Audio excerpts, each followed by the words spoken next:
Selain sebagai bahan baku utama gula, tebu juga dapat diolah menjadi manisan.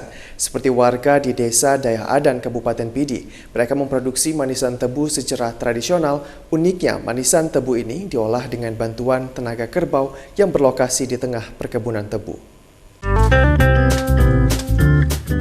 Lokasi usaha pengolahan manisan tebu ini berada di Desa Daya Adan, Kecamatan Mutiara Timur, Kabupaten Pidi, berlokasi di tengah perkebunan tebu yang luas.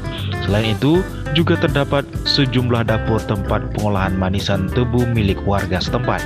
Proses pengolahan yang unik pasti membuat orang yang baru melihatnya tertarik, dari pemotongan, pembersihan tebu, hingga penggilingan menggunakan tenaga kerbau.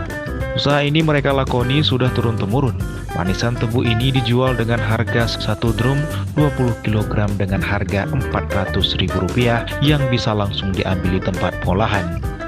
Manisan tebu sebagai bahan tambahan rujak Aceh. Manisan ini biasanya merupakan bahan tambahan dalam pengolahan rujak Aceh.